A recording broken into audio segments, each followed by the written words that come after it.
Sinikap ni Britney na kumalma kahit na hindi nakakalma-kalma ang mga nangyayari sa kanya ngayon, na alam niya ang maaaring patunguhan kung hindi siya agad mabibigyan ng madali ang medical na atensyon. Buntis siya at masama sa buntis ang duguin kahit na ano paman ang maging dahilan noon. Dugo iyon, ibig sabihin ay sa loob niya galing. Ganun pa man ay pinili pa rin niya ang maging positibo ang isipan at maniwala na malalagpasan nilang mag-iina ang pagdadaanan nilang iyon. Dahan-dahan siyang lumabas ng banyo upang wag na mas lumakas pa ang dugo na lumalabas sa kanya. Habol na niya ang hininga ng maupo ng gilid ng kama. Kinuha niya ang cellphone upang makahingi siya ng saklolo. Ngunit hindi niya iyon maabot dahil masyadong malayo ang pagkakahagis niya kanina na nasa kabilang banda pa. Hindi naman siya pwedeng sumigaw at baka lalo lang siyang mapahamak dahil paniguradong lalakas ang bulwak ng dugo. Dama na niya ang mas tuminding kirot ng tiyan. Mariing napapikit na ang mga mata ni Britney nang hindi niya pa rin magawang madampot ang cellphone na siyang kailangan niya ng sandaling iyon. Sa loob ng isang kisap mata ay nandilim na ang kanyang paningin. Nagawa niya pang maiayos ang katawan sa ibabaw ng kama, kahit nakalaylay ang isang paa bago siya tuluyang mapahiga at panawan na ng ulirat. Bago tuluyang sakupin ng dilim ang kanyang paningin at dalhin siya sa malayong kawalan nito. Kenji? Mahina niya pang usal bago tuluyang sumara ang talukap ng kanyang mga mata. Pagdating niya naman ng Elsa, ay ang among babae ang una niyang hinanap kung nasaan ito. Iba ang pakiramdam niya, lalo na sa ginawa nitong pagtawag kanina na napaka-unusual talaga. Ayaw niyang isipin na may problema, pero iyon ang nararamdaman niya. Animo ay merong bumubulong sa kanyang tenga na nagsasabing kailangan niyang ang among babae ang unahing hanapin pagdating nila ng villa. Nasa itaas, umakyat siya matapos siyang kumain. Tugon ng maid na tinanguan ng matanda. Tina, ikaw nang bahala sa ating mga pinamili. Magpatulong ka nila mag-organize sa iba nating mga kasama. Pupuntahan ko lang si Madam Britney at mukhang may nais siyang sabihin sa akin kanina. Tangulang isinagot sa kanya ni Tina na hindi man lang nagduda kung bakit ganun ang reaksyon ni Manang Elsa. Okay Manang Elsa. Tumingala sa ikalawang palapag si Manang Elsa at ilang sandali pa ay malalaki na ang mga hakbang niya paakyat. Wala siyang inaksayang panahon. Ilang beses siyang kumatok sa nakapinid na pintuan upang magbigay man lang ng galang. Madam Britney? Walang sumagot sa kanya. Nanatiling wala ni kaunting kalusko sa loob kahit dinikit niya doon ang isa niyang tenga. Nagsimula na siyang kabahan. Kahit na malalim ang tulog nito, sumasagot ito sa tawag. Madam Britney, tulog ka ba? Nang wala pa rin ay nagpasya na ang matandang buksan ng silid. Hindi ugali ni Britney ang maglak ng pintuan, kung kaya naman hindi na nagtaka pa si Manang Elsa na bukas iyon. Ang una niyang nakita ay ang katawan ng among pabalagbag na nakahiga sa kama. Wala itong kumot, kung kaya naman hindi niya naisip na tulog. Nakalawit ang isang paa nito pababa. Sinundan niya ang kulay pulang patak ng likod mula sa banyo. Parang papanawan ng ulirat ang matandang, agad na tinawid ang distansya niya mula sa kama nila. Diyos ko mahabagin! Madam Britney? Hinawakan niya ang mukha ni Britney na sa kanyang pakiramdam ay nanlalamig. Marahan niyang tinatpik-tapik iyon, ngunit kahit na anong lakas ng tapik niya sa namumutlang mukha ng amo, ay hindi ito nagbubukas ng mga mata. Doon na siya mas lalong nagpanik. Idagdag pa ang dugo nito sa pagitan ng mga hita niya. Tina! Tulungan niyo kami dito! Muling bumaba ang kanyang mga mata sa pagitan ng mga hita ng amo at nakita niya ang mas maraming dugo. Naririnig niyo ba ako? Tulungan niyo ako! Malakas pa niyang sigaw na narinig na ng kanilang mga katulong. Isa-isa na silang nag-akyata ng ikalawang palapag at ganun na lang ang gulat nang makita ang hitsura ni Britney. Tumawag kayo ng driver! Ipahanda ang sasakyan! Kailangan natin siyang madala ng ospital! Walang pakundangan na sumampa si Manang Elsa ng kama at kinuha na ang cellphone. Hindi na maampat ang luha ng matanda sa pagbagsak. Kailangan niyang tawagan ng asawa nitong si Kenji upang ipaalam ang nangyari sa asawa niya. Hindi niya makontak ang cellphone ni Kenji na sa mga sandaling iyon ay nasa gitna ng meeting. Naiwan nito ang cellphone niya sa opisina kung kaya naman kahit si Caroline ay hindi alam ang nangyayari. Nagawa na ni naman ng Elsa na isugod sa ospital si Britney ngunit hindi pa rin makontak ang among lalaki. Nakakalabas lang din noon ng meeting niya. Caroline, nakita mo bang cellphone ko? Kapakapa ni Kenji sa kanyang cellphone na siyang agad niyang hinanap. Hindi po Mr. Barrowell, baka naiwan niyo kanina sa opisina. Ipinagkibit ng balikat iyon ni Kenji na humakbang na pabalik ng kanyang opisina. Papasok na sana siya doon nang biglang humahangos na dumating si Renz. Pinagpapawisan ang kanyang muka. Doon pa lang, masama na ang balita. "What's wrong?" "Ang asawa mo, dinala ng mga maid sa ospital." Hinahapong diretsyong bulalas ni Renz. Tinawag siya ng asawang si Althea na puntahan si Kenji dahil hindi nito sinasagot ang tawag ng mga maid nito. Pasalamat na lang sila noon na nasa malapit lang ng opisina ng bayaw niya si Renz, kung kaya naman siya na mismo ang sumugod. Parang pinagsakluban ng langit at lupa ang naging hitsura ni Kenji nang marinig niya ang litanya ng bayaw. "Saang ospital?" Hindi na niya kailangan pang magtanong kung ano ang nangyari sa asawa. Ang kailangan niyang gawin ng mga sandaling iyon ay makarating sa lugar. Doon na lang niya aalamin. Isinenyas ni Renz ang labas. Magkasunod na tumakbo palabas doon ang dalawa. Kahit na hinihingal pa rin si Renz dahil gumamit siya ng hagdan patungo ng opisina ni Kenji. "Ako na magdadrive." Mariing sabi ni Renz na makipag-agawan ng susi sa kanya si Kenji. Naging leksyon sa kanya ang napabalita ang nangyari noon kay Attorney Bentacourt ilang taon na ang nakararaan na sa pagmamadali ay naaksidente pa. Ayaw niyang matulad doon ang bayaw na si Kenji na halatang wala sa kanyang tamang katinuan ng mga sandaling iyon nang dahil sa kanilang problema. Walang habas at tunog na bumuhos na ang mga luha ni Kenji habang patungo pa lang sila ng ospital. Hindi siya pinuna ni Renz na nag-focus na lang sa kanyang pagmamaneho. Pagdating nila ng ospital ay halos hindi na ito makalakad nang dahil sa panginginig ng kanyang buong katawan nang dahil sa panik.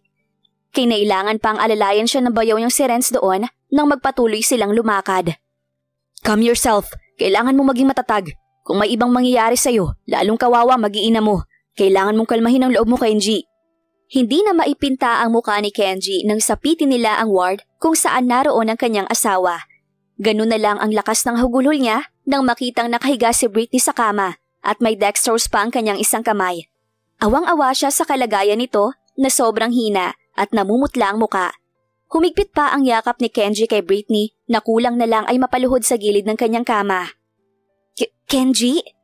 Masuyong haplos ni Britney sa kanyang ulo na naging dahilan kung bakit mas lumakas pa ang kanyang pag-atungal. Okay na kami. Huwag ka nang umiyak. Okay na kami ng mga bata. Okay kami." Ilang minuto pa lang nakakagising ni Britney doon na namalaya na nasa ospital na siya at nasa tabi na si Manang Elsa. Nagawa ng maampat ang pagdurugo niya, ngunit bakas sa mukha ng kanyang OB ang lungkot na hindi maipaliwanag ni Britney. Hindi naman niya ito natanong dahil natatakot siyang malaman ang tunay na lagay nila. Ang sinabi lang nito sa kanya ay okay na silang mag-iina. Iyon ang paniniwala niya. "I'm sorry kung hindi kita agad napuntahan, kung hindi kita agad natulungan." Hindi ni Kenji tinanong kung ano ang nangyari. Ayaw niyang maramdaman ni Britney na sinisisi niya ito sa mga nangyari, kung may nangyari man, at naging kasalanan ng asawa kung bakit siya biglang sinugod sa ospital. Ayaw niyang maisip nito na siya ang may mali. Ang kailangan niyang gawin ng sandaling iyon ay ang iparamdam ditong naroon lamang siya at magiging karamay niya sa lahat ng bagay bilang asawa. "It's not your fault, Britney. Huwag mong sisihin ang sarili mo sa kung ano man ang nangyari. Hindi mo kasalanan ang nangyaring to. Walang may kasalanan." Haplos ni Kenji na mukha ni Britney nang magsimula na itong humikbi. Napuno na ng pagsisisi ang kanyang mga matang nakatingin na sa asawang si Kenji. Tinuyo pa ni Kenji ng laylayan ng kanyang damit ang mga luha sa kanyang muka. Tama naman si Renz, kailangan niyang maging matatag. Kung makikita siya ni Britney na mahina, panghihinaan din ng asawa ng loob na ayaw niyang mangyari. Maya-maya pa ay dumating na rin doon si Althea na hagas na rin ang muka.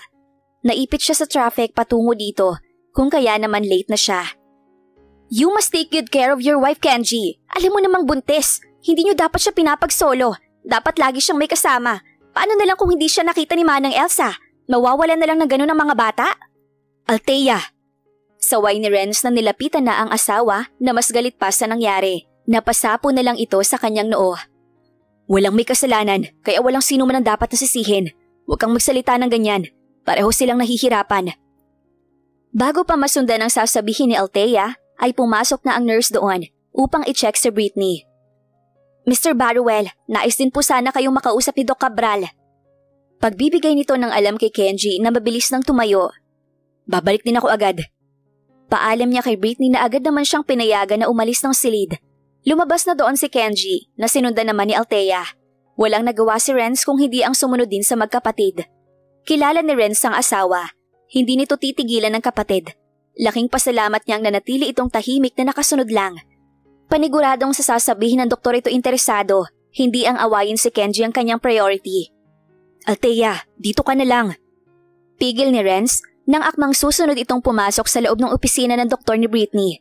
Nilingon niya ang asawa gamit ang malilisik niyang mga mata. Nasa loob na ng silid si Kenji. Hindi naman siya manggugulo. Gusto niya lang alamin kung ano ang nangyari at biglang ganun na gayong alaga naman ito sa check-up. Bitawan mo ko, hindi ako gagawa ng iskandalo. Makikinig lang ako sa sasabihin ng Dr. Renz.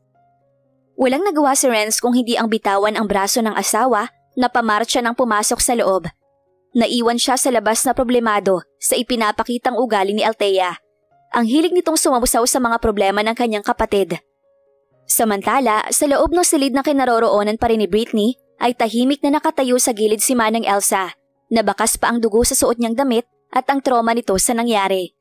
Para siyang estatwang nakatayo doon na hindi nakaligtas sa mga mata ni Britney na nagsimula ng lumibot. Silang dalawa na lang doon ang naiwan. Yung ibang maid na sumama ay pinauwi niya na upang linisin ang silid ng mga amo na paniguradong kailangan ng general cleaning ng araw na iyon dahil sa dugo dito. Manang Elsa. Kuha ni Britney ng atensyon ng matandang halatang trauma pa rin sa mga nangyari. Punta ka nga dito. Humihikbing lumapit na ang matanda na agad yumakap sa katawan ni Britney. Maraming salamat. Umiyak pa doon ang matanda na naguguni pa rin sa kanyang balintataw ang mga nangyari sa loob ng silid ni na Britney. Kung wala ka, kung hindi mo ako agad nakita, baka wala na ang twins namin ni Kenji. Kaya maraming salamat. Naging malungkot para kay Kenji ang naging ngiti ni Dr. Cabral nang makapasok siya ng opisina nito. Hindi magawang maupo ni Kenji sa upuang itinuro nito sa kanya nang dahil sa labis niyang pag-aalala sa kalagayan ng kanyang mag-iina. Iniisip pa lang na masamang balita iyon, pakiramdam ni Kenji ay hindi niya na kinakaya kung kaya mabuting nakatayo na lang siya. Isa't isa na ang kanyang paghinga. Anong nangyari, Dr. Cabral? Huminga muna ng malalim ang doktor na malungkot pa rin ang ibinibigay na paninitig sa kanya. Hindi na makayanan iyon ni Kenji dahil nararamdaman niyang may malalim na dahilan ang emosyon ng doktor. Lingid sa kaalaman niya ay iba ang dahilan kung bakit ganun ang doktor. Isa sa mga pasyente niya na may same case kay Britney ang kanyang naalala at iyon ang pinaka-worst na case na hinawakan niya. Namatay kasi ang mag-iina na naubusan na ng dugo bago pa man makarating ng ospital. At nangako siya na hindi na ulit iyon mangyayari. Ayaw na niyang maulit ang ganong scene, kaya gagawin niya ang lahat ng makakaya. Nagkaroon ng unexpected na pagdurugo si Mrs. Barrowell. Hindi naman sobrang lala, kaya maaari na kayong huminga ng maluwag. Panimula nito na nahigit na agad ni Kenji ang hininga, kahit na may good news na karugtong. Dapat hindi na siya nagtataka, dahil sa mga bakas ng nasa damit ni Manang Elsa.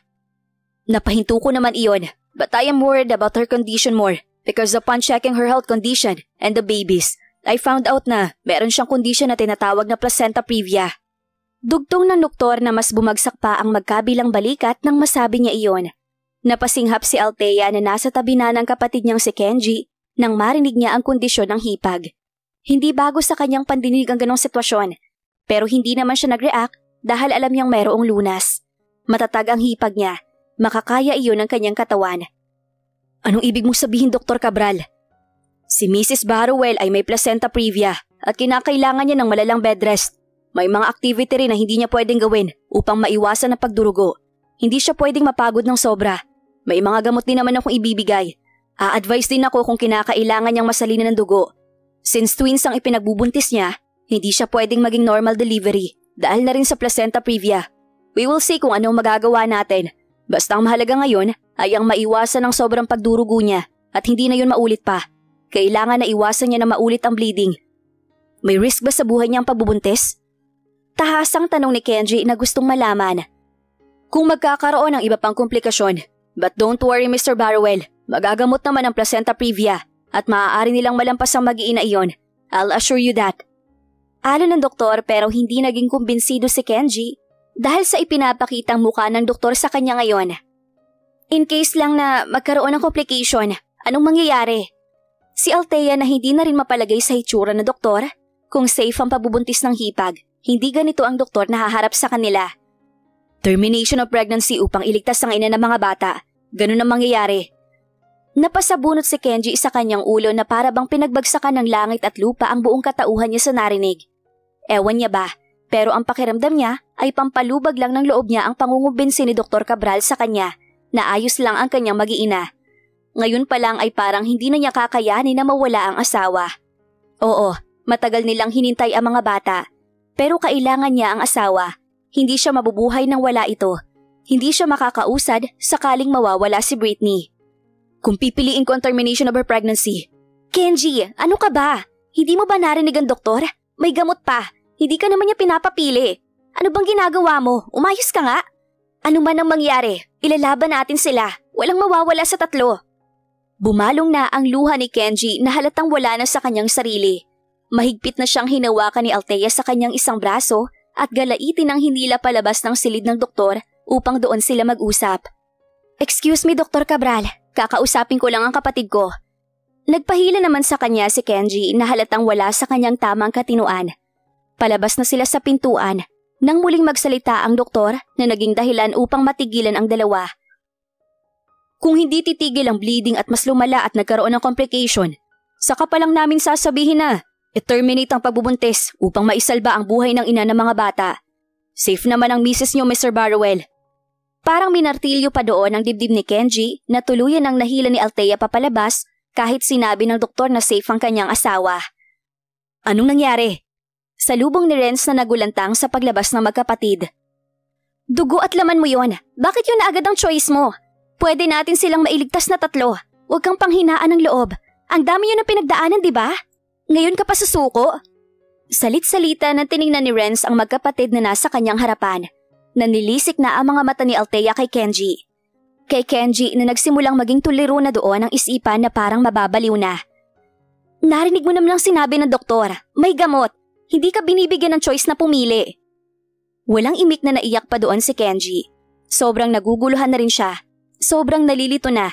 Buo na ang desisyon na kung sakali man na umabot sila sa puntong kailangang mamili, ang asawa niya ang kanyang pipiliin. Kahit pa sabihin siyang makasarili at walang pagmamahal sa magiging supling nila.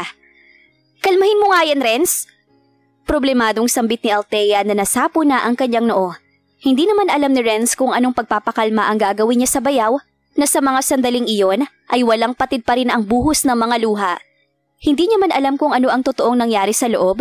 Nasisiguro niyang may hindi magandang sinabi sa kanila ang doktor. Nakakayamot! Hindi naman pinapapili, mamimili. Kapag nakarating pa yan sa asawa mo, ewan ko na lang kung hindi mas duguin yun malala nang dahil sa takbo ng utak mo, Kenji. Nang ilang araw na nanatili sa ospital at naging maayos naman ang lagay ni Britney, nakahinga na doon ng maluwag si Kenji na nagkaroon na ng linaw ang isipan kumpara noong unang araw na madalas sa ospital ang kanyang asawa. Pinagnilayan niya ang mga sinabi ng kanyang kapatid na si Althea. Nang makarating ang balita sa kanyang mga magulang, ay bumisita rin sila sa ospital upang masiguradong okay si Britney. Hindi ba pwedeng manatili siyang nakakonfine? Tanong ni Kenji nang sabihin ng doktor na pwede nang ma-discharge si Britney. Nag-aalala pa rin si Kenji na baka may mangyari sa kanyang asawa. Kenji, ano ka ba naman? Sinabi na nga ng doktor na pwede na ako makalabas, tapos gusto mo naman ako manatili dito. Miss ko na ang dalawang bata, kaya umuwi na tayo ng villa. Huwag kang ang timang. Ganun na lang ang iling ni Kenji na nakatanggap na ng batok mula kay Britney na napapahiya na sa pagiging OA ng kanyang asawa. Malinaw na sinabi ng doktor na magaling na siya, tapos gusto pa siya nitong buruhin sa ospital? Gusto na nga niya makalabas doon nang masikatan man lang siya ng araw. Sinalina na rin naman siya ng dugo upang palitan ang mga dugong nawala sa kanya noon.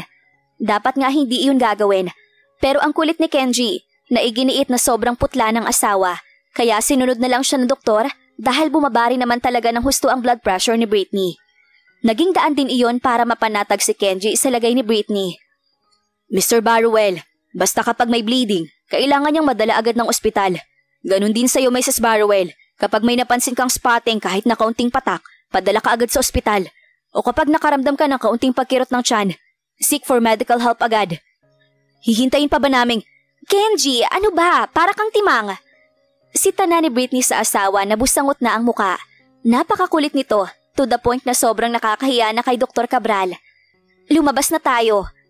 Sinabihan na siya at kinausap na ng masinsinan ng doktor ng tunay na kalagayan niya. Kung kaya naman alam niya ang tungkol doon. Nag-research din siya ng tungkol dito at hindi naman iyon sobrang lala. Wag lang magkakaroon ng komplikasyon. Tiyak na mapapahamak nga sila. Kabado rin si Britney doon. Pero malakas ang loob niya dahil naniniwala siyang magiging maayos ang lahat. Isa pa, matagal din nilang hinintay ang magkaroon ng panibagong anak. Tapos kaunting problema lang na kagaya nito, biglang susukuan na lang nila. Hindi iyon maaari. Hindi siya papayag. Ano't ano man ang mangyari, hindi niya pipiliing mapahamak ang mga anak nila. Proprotektahan nila ang mga ito kahit na buhay niya pa ang maging kapalit. Hindi siya papayag.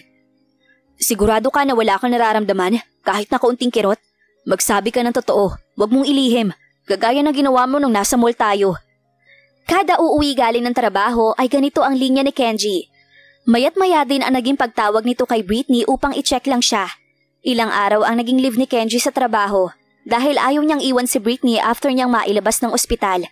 Inintindi siya ni Althea na inako pa ng dalian ang pamamalakad sa company. Ngunit nang matiyak na okay naman na ni Britney ang kanyang pakiramdam, ay itinaboy na niya ang asawa na maging responsable na sa company niya dahil pihadong stress na si Althea. Wala nang nagawa si Kenji kung hindi ang sundin ng asawa dahil ayaw na makipagtalo pa rito. Ayos lang ako, Kenji.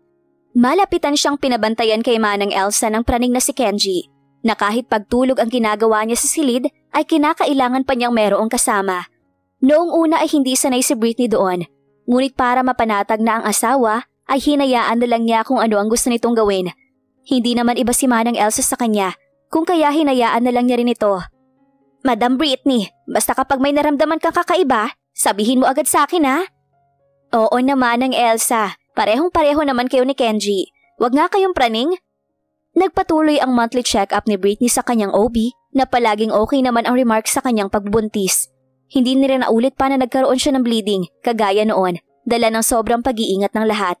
Hindi rin gaanong pinapalapit sa kanya ang dalawang anak, lalo na kung wala si Kenji, dahil isang maling galaw lang ay maaaring may mangyaring masama. Naiintindihan naman iyon ni Noah at Andrea, dahil sa maayos na paliwanag ni Kenji sa kanila. Hindi ba at may baby brother at sister kayo sa loob ng tummy ng mami? Kapag lumabas na sila, saka pa lang kayong maaaring magpakarga kay mami. Bawal magbuhat ng bibigat si mami at bawal din siya ma-stress dahil mai-stress din ang baby sister at brother sa loob. Tumango ang magkapatid. Gusto kasing makipaglaro ng dalawa kay Britney pero hindi iyon pwede. Lalo pa at ilang buwan na lang at manganganak na si Britney. Nasa 7 buwan na ang twins at hindi na makapaghintay pa si Kenji at Britney na makita ang kanilang karagdagang mga anak. Pumahinga na ang utak nila sa alalahanin na may masamang mangyari sa mga bata sa loob nila. Palagi namang okay ang resulta ng check at healthy rin ang mga bata, kaya naging kampante sila. Okay, Daddy! Naging mahigpit pa rin naman si Kenji. Hindi pa rin niya inalis ang bantay ng asawa kapag nasa trabaho siya. Hanggat maaari, ay iniwasan niya ang mag-travel abroad para sa business meetings. Kahit out of town ay hindi niya ginawa. Kung kinakailangan, ay si Caroline ang ipinapadala niya. Kaunting panahon na lang, lalabas na kayo mga anak. Isang araw ay himas ni Kenji sa malaking tiyan ni Britney. Nakahiga ito sa kanyang mga hita. Hindi niya mapigilan na maging emosyonal na ilang beses naramdaman ang pagsipang ginagawa ng dalawang sanggol sa loob. Oops, mga anak, wag namang ganyan. Nasasaktan ng mami. Kalma lang kayo dyan ha? Mahinang natawa si Britney. Nahihirapan man siya sa laki ng tiyan ay pilit niya iyong kinakaya. Hindi na rin niya mapigilang maging emosyonal pa na kagaya ni Kenji na naghihintay na lang ng ilang buwan at mayayakap na nila ang kanilang twins. Ayon sa huling ultrasound nila, identical ang dalawa kahit na magkaiba ng gender. At aminin man o hindi ng mag-asawa, sobrang excited na sila sa paglabas nila. Inihanda na rin ni Britney na cesarean ang mangyayari. Hindi niya na igigiit ang maging normal delivery dahil sa nangyaring unang problema nila sa bleeding. Kung pwede lang normal ko silang. Huwag matigas ang ulo mo, Britney. Cesarean ang best choice, sabi ni Dr. Cabral. Hindi ko naman pinipilit. Sabi ko nga kung pwede lang sana, diba? Kaso hindi pwede. Biglang bumukas ang pintuan at iniluwa noon sina Noah at Andrea. Pawisan ang muka at buong katawan dahil naglaro raw sila ng badminton. Balik na naman sila sa pasukan pero weekend iyon. Oops, dyan lang kayong dalawa. Sigaw ni Kenji nang akmang tatakbo ang dalawa palapit sa kanila. Natigilan naman ang dalawang bata sa reaksyon niyang iyon. May istorbo ang mga twins. Dahilan pa ni Kenji pero ang totoo, ayaw niyang lumapit ang mga anak. dahil paniguradong yayakap na ito na baka biglang ikastress ng asawa niyang si Britney. Sorry Noah, Andrea. Off-limit muna kayo sa mami niyo ha. Sorry.